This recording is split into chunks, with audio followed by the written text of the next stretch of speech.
Hello दोस्तों, मेढक और बैल की कहानी। बहुत पुरानी बात है। किसी घने जंगल में एक तालाब था जिसमें ढेर सारे मेढक रहते थे। उन्हें में एक मेढक अपने 3 बच्चों के साथ रहता था।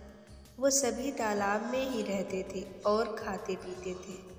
उस मेढक की सेहत अच्छी खासी हो चुकी थी और वह उस तालाब में सबसे बड़ा मेढक बन चुका था। उसके बच्चे उसे देखकर काफ़ी खुश होते थे। उसके बच्चों को लगता कि उनके पिता ही दुनिया में सबसे बड़े और बलवान हैं।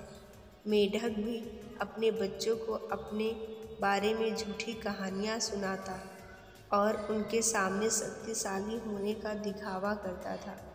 उस मेढक को अपने शारीरिक कद काठी पर बहुत घमंड था। ऐसे ही दिन बीतते गए। एक दिन मेढक के बच्चे खेलते खेलते तालाब से बाहर चले गए।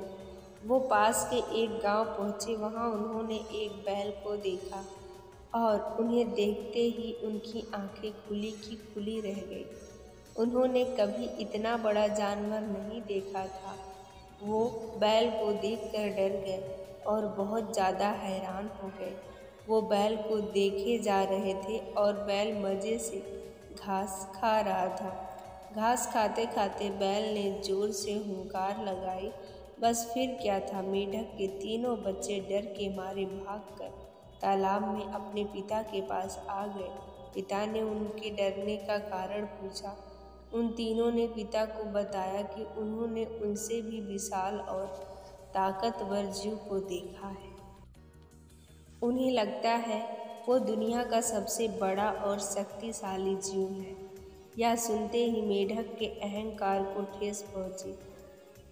उसने एक लंबी सांस भरकर खुद को फुला लिया और कहा, क्या वो उससे भी बड़ा जीव था? उसके बच्चों ने कहा, हाँ, वो तो आपसे भी बड़ा जीव था।